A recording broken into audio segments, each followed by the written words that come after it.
오늘 주 앞에 나온 여러분들에게 하나님 아버지와 우리 주 예수 그리스도의 은혜와 평강이 함께 하시기를 주님의 이름으로 축원합니다.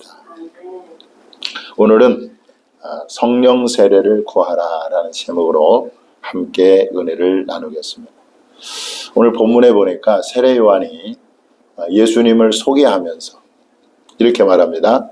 나는 너희에게 물로 세례를 베풀었으나 그는 너희에게 성령으로 세례를 베푸시리라. 이렇게 증거하고 있죠.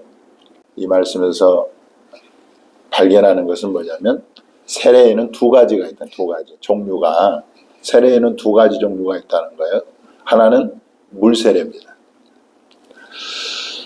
물세례는 우리가 흔히 보잖아요. 물로 세례를 이렇게 베풀잖아요. 물로. 보통 침례교 같은 데는 세례를 받을 때 물속에 잠기게 합니다. 그렇게 하는 교단도 있어요. 우리 장로교는 머리에다가 그냥 물을 끼얹지 않습니까? 그렇게 물로 세례를 베푸는 물세례가 있습니다. 이 물세례는 죄를 씻는다라는 의미가 있습니다. 뭘 씻는다? 죄를 씻는다. 그러면 누가 물세례를 줄 수 있을까? 아무나 물세례를 막 주는가? 그건 아니라는 거죠. 우리 교단 세례 문답서에 보니까 이렇게 나와요. 물세례는 예수 그리스도를 하나님의 아들로 믿고, 누구에게 물세례를 준다고? 예수 그리스도를 하나님의 아들로 믿는 사람에게 물세례를 주는 거예요. 아무나 주는 게 아니고. 또 예수님을 자신의 구세주로 영접하며 공개적으로 고백하는 사람에게 물세례를 줘요. 그러면 왜 물세례를 줘야 될까? 그것은 예수님의 명령이기 때문에 그렇습니다. 물세례는 예수님께서 명령하신 거예요. 마태복음 28장 19절에 보면 너희는 가서 모든 민족으로 제자를 삼아서 아버지와 아들과 성령의 이름으로 세례를 베풀고 그랬어요. 이 세례가 바로 물세례거든요. 세례를 베풀어라. 마가복음에 보면 이렇게 나옵니다. 너희는 온 천하에 다니며 만민에게 복음을 전파하라. 믿고 세례를 받는 자는 구원을 얻을 것이요. 여기서 물세례, 믿고 세례를 받는 거, 이 물세례. 믿지 않는 자는 정죄를 받으리라. 그런 말씀. 물세례는 예수님께서 명령하셨기 때문에 예수 그리스도를 고백하고 예수 그리스도를 자신의 구주로 영접하는 사람에게 뭘 줘요? 물세례를 준 물세례. 자, 물세례는 처음에 이 세례 요한이 베풀었고, 예수님이 부활 승천하신 후에는 이제 제자들이 예수 그리스도의 이름으로 물세례를 베풀었습니다. 오늘날은 누가 이 물세례를 베푸느냐? 바로 하나님의 사역자로 부르심을 받은 목사가 물세례를 베푸는 거죠.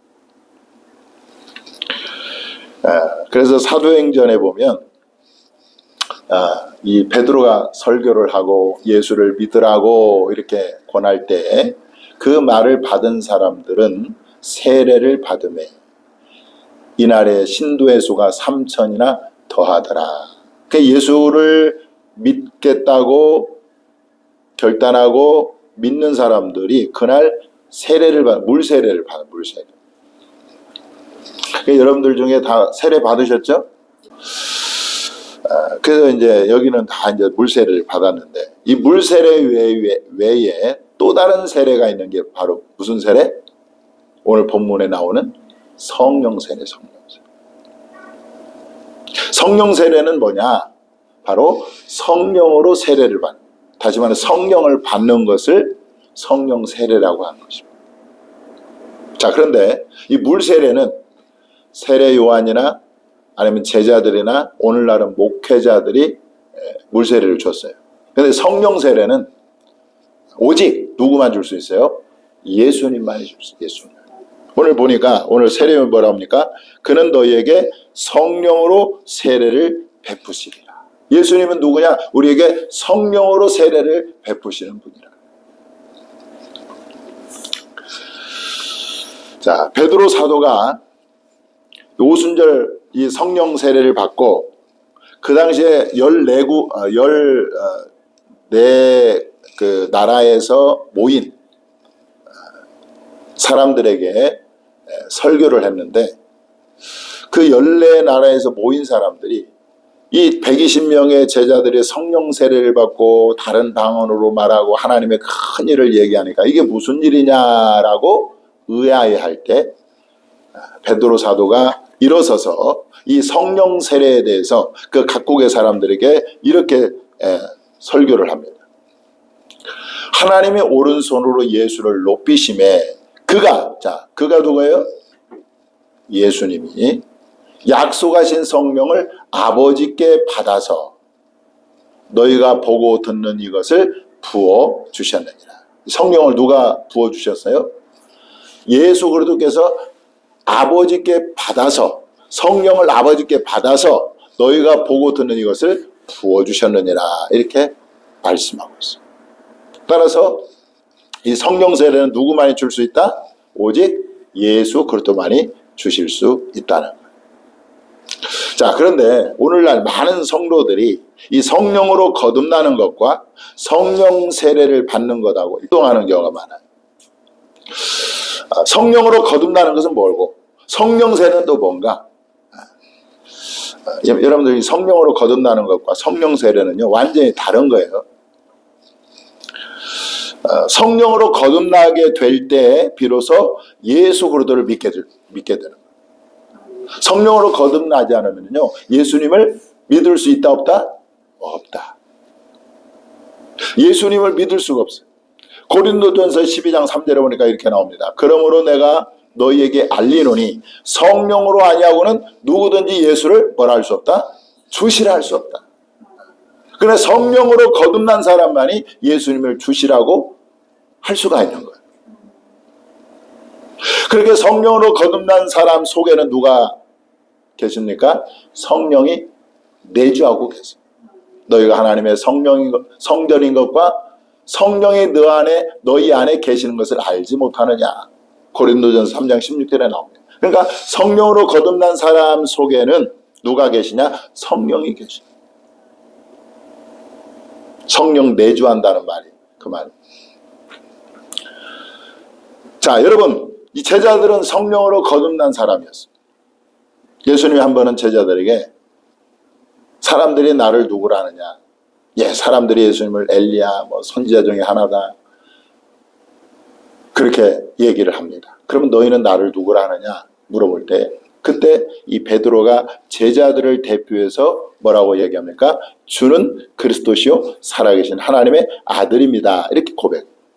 그러니까 예수님께서 그 베드로의 고백을 들으시고 크게 기뻐하면서 베드로에게 이렇게 말합니다. 예수께서 대답하여 이르시되 바요나 시몬아 내가 복이 있도다. 이를 내게 알게 하니는 혈육이 아니요 하늘에 계신데 아버지시니라. 그러니까 이 제자들은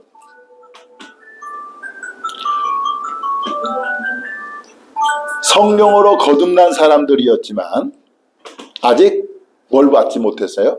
성령 세례를 받지 못했다는 거예요. 그들이 성령 세례를 언제 받았습니까?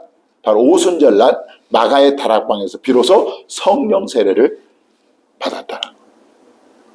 그래서 이 성령으로 거듭나는 것과 성령 세례는 다른 것이다.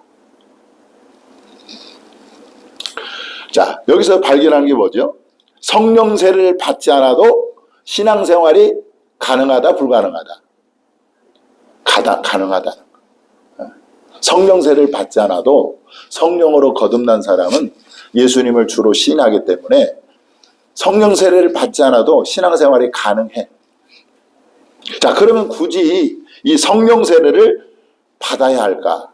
그게 생기잖아요. 아니, 성령 세례를 안 받아도 신앙생활이 가능하다면 굳이 성령 세례를 받아야 할까라는 의문이 생기지 않습니까?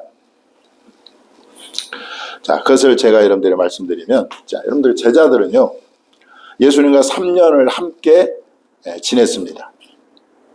그리고 예수님의 가르침을 직접 받았어요. 직접.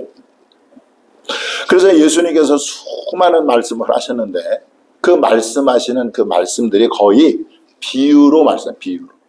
씨 뿌리는 비유, 뭐 양과 염소의 비유, 알곡과 가라지의 비유. 이 비유로 다 말씀해요. 그 비유로 말하니까 사람들이 그 뜻을 잘 몰라요. 그런데 놀랍게도 예수님은 제자들과 함께 있을 때는 그 비유의 말씀을 다 해석해 주셔요. 해석. 자, 비유가 아니면 말씀하지 아니하시고 다만 혼자 계실 때에 그 제자들에게 모든 것을 해석하시더라. 그러니까 이 제자들은요, 하나님의 말씀, 예수님의 말씀을 3년 동안 계속해서 들었단 말이에요. 오늘날로 말하면 신대원 3년을 신학을 공부한 거예요. 그런데 예수님께 직접 우리는 신대원 3년 공부할 때 여러분들 교수한테 우리가 배우잖아요. 신학을. 근데 이 제자들은 예수님께 직접 말씀을 배웠으니 얼마나 잘 배웠겠냐고. 그죠? 뿐만 아니라 제자들은요, 예수님과 함께 동행하면서 수많은 기적들을 직접 목격했어요. 예수님이 물 위를 걷는 것도 보고, 그리고 갈릴리 바다에 배를 타고 가는데 갑자기 풍랑이 일으니까 예수님께서 풍랑을 향해서 고요하라 잠잠하라 명령하니까 그 성난 파도가 잔잔해지는 그런 기적도 보고, 또 물이 혼인잔치집에 포도주가 떨어졌는데 큰 항아리에다가 물을 갖다 채워라. 하인들이 채웠는데 그 불을 갖다가 떠서 연회장에다가 갖다 줘라. 그러니까 하인들이 그대로 순종했더니 그 물이 뭘로 변했어요? 뭘로? 포도주로 변해요. 그래서 그 물이 포도주로 변하는 기적도 제자들이 봤죠. 그뿐만이 아닙니다. 예수님은요, 죽은 자를 살리셨어요. 나사로가 죽은 지 나흘이 되어서 썩어 냄새 나는데 그 나사로를 향해서 무덤 문을 치워라. 그 누나가 누이 마르다가 그럽니다. 주여, 죽은 지 나흘이 돼서 냄새가 나나이다. 아니다. 믿으면 네가 하나님의 영광을 보리라. 하고 무덤 문을 옆으로 치우고 그 무덤을 향해서 예수님께서 뭐라고 말씀합니까? 나사로야 나오라 명령하니까 그 죽은 지 나흘 된 나사로가 어떻게 됩니까? 살아서 나와요. 그것을 누가 봤어요? 제자들이 본 거예요. 그뿐만이 아닙니다. 나인성의 과부의 외아들이 죽어서 상해를 메고 나오는데 예수님께서 그 상해를 붙잡고 그 청년아 일어나라 명령하니까 죽었던 그 청년이 살아나기도 하고, 또 12살 먹은 야율의 딸이 죽었는데 가서 또 살리고, 이걸 누가 봤어요? 제자들이 다 본 거예요. 뿐만 아니라 디베랴 빈들판에서요 5,000명이 모였는데 5,000명이 아니죠. 장정만 5,000명이고 어린이 또 여자 노인 하면 한 2만 명 모인 그 사람들이 모였는데 먹을 것이 없다. 근데 그때 한 아이가 보리떡 5개와 물고기 2마리 도시락을 예수님께 드렸어요. 그랬더니 어떻게 됩니까? 예수님 그걸 축사하시고 제자들에게 나눠주시는 거예요. 보리떡을 나눠주시고 생선을 나눠주시고. 그러니까 놀랍게도요, 그 보리떡 5개 물고기 2마리로 몇 명이 먹였어요? 5,000명이 먹고 배불리 먹고 12광주리가 남기는 그런 기적도 봤단 말이에요. 제자들이. 뿐만 아니라 이 제자들은 십자가에서 예수님이 처참하게 죽었을 뿐만 아니라 죽었다는 것을 죽은 것도 보고, 그리고 3일 만에 다시 살아난 것도 직접 목격했어요. 예수님의 손과 발을 만져보기도 하고 부활하신 예수님을 직접 만져보기도 하고 만났다. 자, 그러면 여러분 이 정도면 그야말로 제자로서 완벽하지 않겠어요? 그죠? 가르침도 다 직접 받고 기적도 보고 예수님의 부활도 다 목격한 제자들이 부족한 게 뭐가 있어? 이제 예수 그리스도의 증인으로서 필요한 것이 진짜 없어 보여요. 자, 그런데 예수님은 이만하면 됐다가 아니에요. 오히려 성령 세례를 기다리라고 말씀합니다. 자, 누가복음 24장 49절에 보니까 한번 읽어보겠습니다. 시작. 볼지어다 내가 내 아버지께서 약속하신 것을 너희에게 보내리니 너희는 위로부터 능력으로 입혀질 때까지 이 성에 머물라 하시니라. 여기 보니까 너희는 위로부터 능력으로 입혀질 때까지, 이게 성령 세례인데 사도행전 1장 4절 5절을 보면 이것을 더 정확하게 나옵니다. 다시 한번 읽어보겠습니다. 시작.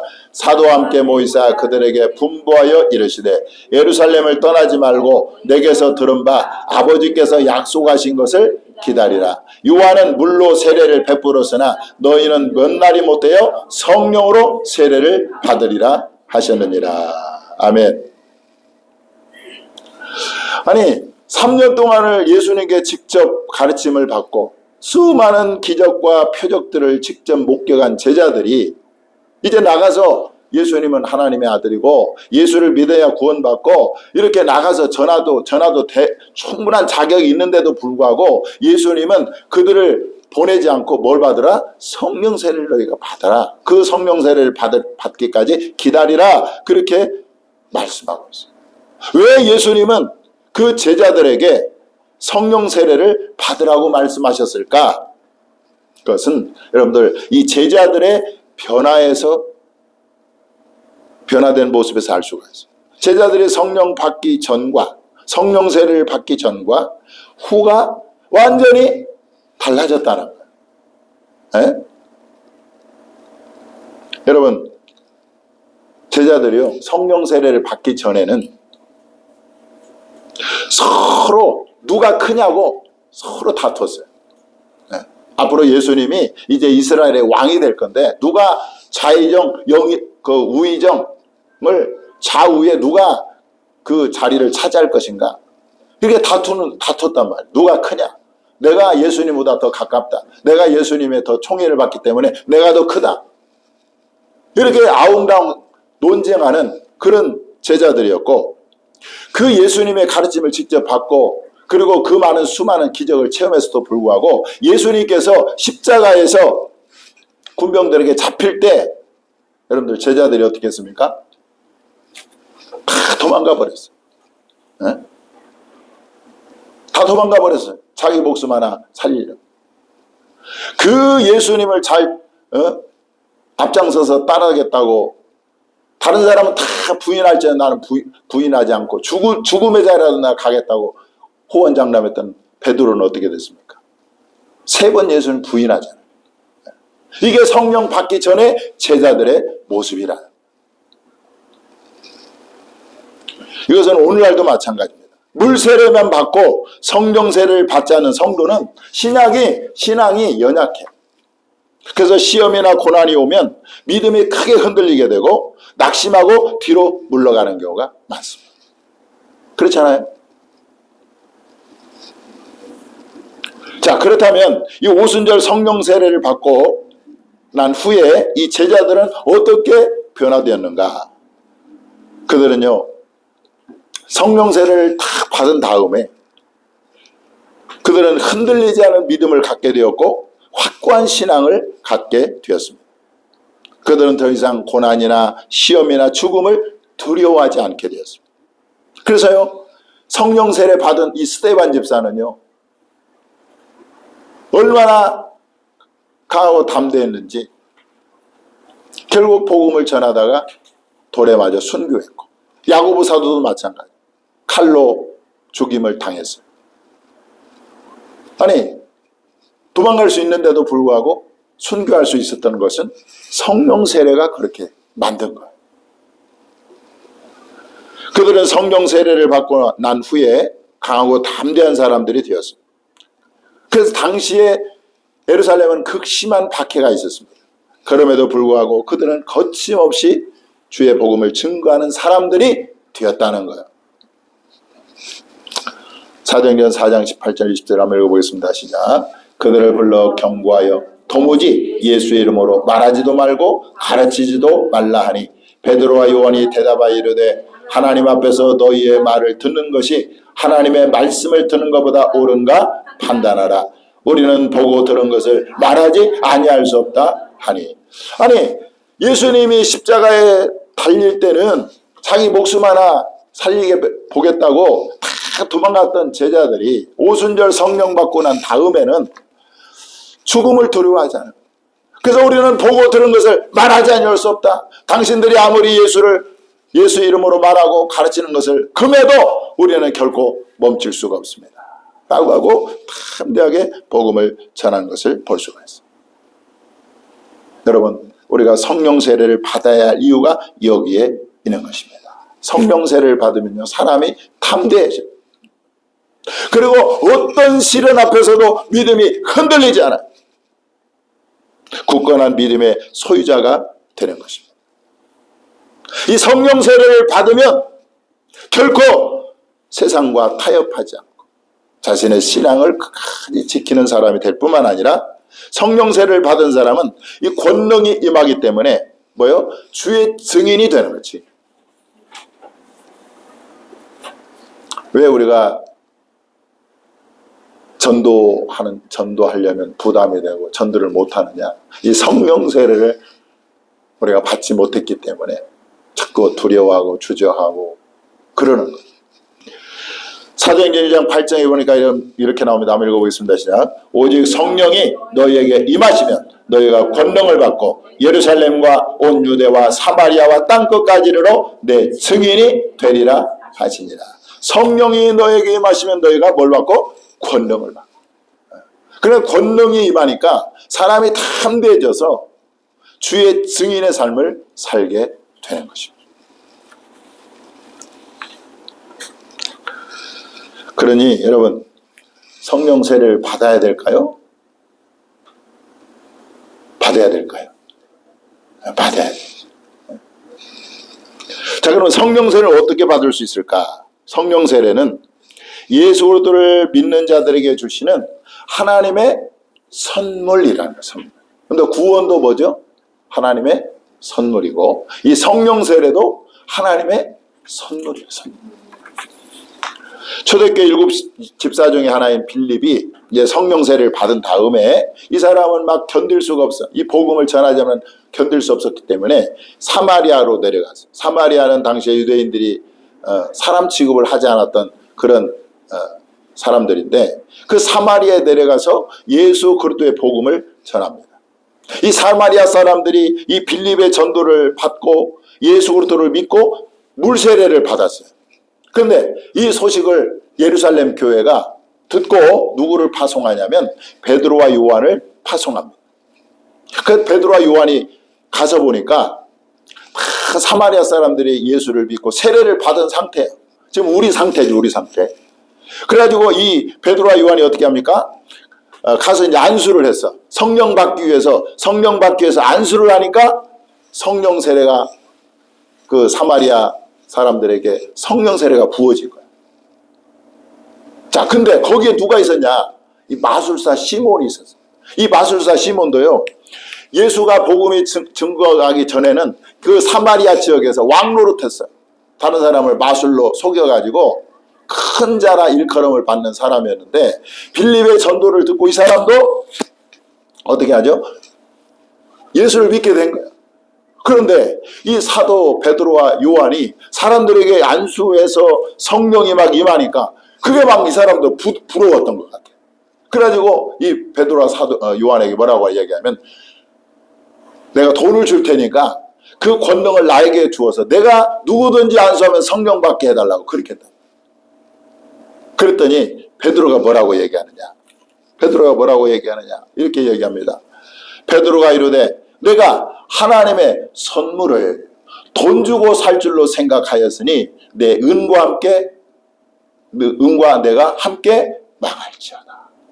얼마나 무서운 말을 했습니까? 네가 하나님의 선물을 돈 주고 살 줄로 생각하였으니. 성령 세례는요, 돈 주고 살 수 없는 거예요. 왜? 하나님의 선물이니까.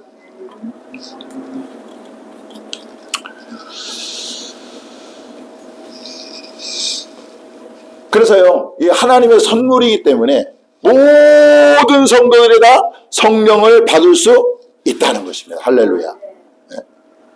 우리가 기억해야 될 것은 성령 세례는 모든 성도들에게 약속으로 주어졌다는 거예요. 네? 자, 사도행전 2장을 한번 보겠습니다. 읽어보겠습니다. 시작. 베드로가 이르되 너희가 회개하여 각각 예수 그리스도의 이름으로 세례를 받고 죄사함을 받으라. 그리하면 성령의 선물을 받으리니 이 약속은 너희와 너희 자녀와 모든 먼데 사람 곧 주 우리 하나님이 얼마든지 부르시는 자들에게 하신 것이라. 여기 보니까 먼데 사람이 바로 우리들. 먼데 사람, 한국에 살고 있는 성도들, 곧 우리 주 하나님이 얼마든지 부르시는 자들에게 이 약속, 성령 세례를 약속하셨다. 여러분, 물 세례를 받으셨습니까? 그렇다면 성령 세례를 구하시기 바랍니다. 그래서 우리는요, 성령 세례를 사모해야 돼요. 사모. 그리고 이 성령 세례를 베풀어 달라고 예수 그리스도께 간청해야 되는 거예요. 성령 세례가 하나님의 선물이지만 우리가 구하고 간절히 사모하고 간청하는 자에게 여러분 성령 세례를 베풀어 주실 줄 믿으시기 바랍니다.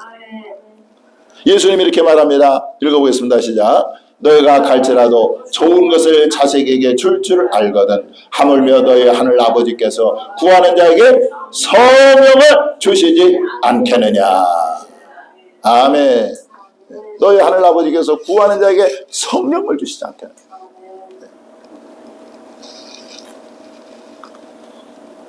그런데요, 놀라운 것은 이 성령 세례는 반복적으로 받을 수 있다는 거예요. 한 번 성령 세례를 받잖아요. 다음에 또 성령 세례를 받을 수 있다. 오순절 성령 세례를 받은 베드로가 이방인 로마 군대 백부장 고넬료의 집에 초청을 받아서 예수 그리스도의 복음을 전할 때 그 고넬료와 그의 가족과 그의 모든 거기에 모이는 사람 다 성령 세례를 받았어요. 내가 지난주에도 말씀드린 것 같은데 이 당시에 유대인들은 이방인과 교제하는 것이 율법의 위법이야. 위법. 그래서 이 믿는 유대인들이 베드로에게 왜 너 당신은 교제가 금지된 이방인에게 가서 복음을 전하느냐 이렇게 비난하니까 베드로가 뭐라고 얘기하냐. 사도행 11장 15절에 보면 이렇게 말합니다. 내가 말을 시작할 때에 내가 복음을 전할 때 예수 그리스도를 전할 때에 성령이 그들에게 임하시기를 처음 우리에게 하신 것과 같이 하는지라. 마가의 다락방에서 성령이 부어졌는데 똑같은 그 성령, 똑같은 성령 세례가 이 이방인인 고넬료에게도 부어지더라. 처음 우리에게 하신 것 같이 하더라. 이렇게 변명을 하죠. 그렇게 말을 하죠. 이 말은 뭔 말이에요? 성령 세례는 반복적으로 받을 수 있다는 거. 할렐루야. 네. 그래서 저는 설교를 준비하면서 이 목회 사역을 잘 감당하려면 뭐가 필요하다? 성령 세례가 필요해요. 또 성도들도 마찬가지. 성도들도 신앙생활을 잘하려면 성령 세례가 필요한 것입니다. 우리가 봉사도요. 인간의 힘과 열심으로 하면 곧 지치고 말아요. 그런데 성령 세례를 받잖아요. 그러면 봉사와 충성과 헌신이 기쁨으로 감당할 수가 있는 거예요. 그런데 이 성령 세례를 받기 위해서는 여러분 평범한 기도를 하면 기도로는 안 되고 어떤 기도를 드려야 되느냐? 끈질긴 기도, 간절한 기도, 간청하는 기도, 이 기도를 해야 돼요. 내가 이 성령 세례를 받지 않으면 안 됩니다. 하나님. 이런 절박한 마음으로 성령 세례를 간절히 구하는 자에게 예수 그리스도는 성령 세례를 베풀어 주실 줄 믿습니다. 그래서 여러분 우리가 성령 세례를 받아야 주의 성도로서 이 죄악된 세상에서 거룩한 삶을 살 수가 있고 우리가 성령 세례를 받아야 또 주의 일을 능력 있게 감당할 수가 있고 또 우리가 성령 세례를 받아야 예수 그리스도의 복음의 증인의 삶을 살 수 있다는 거예요. 그러니까 여러분 성령 세례를 구해야 될까 말해야 될까? 구해야 돼요. 구해야 돼요. 성령 세례를 구하십시오.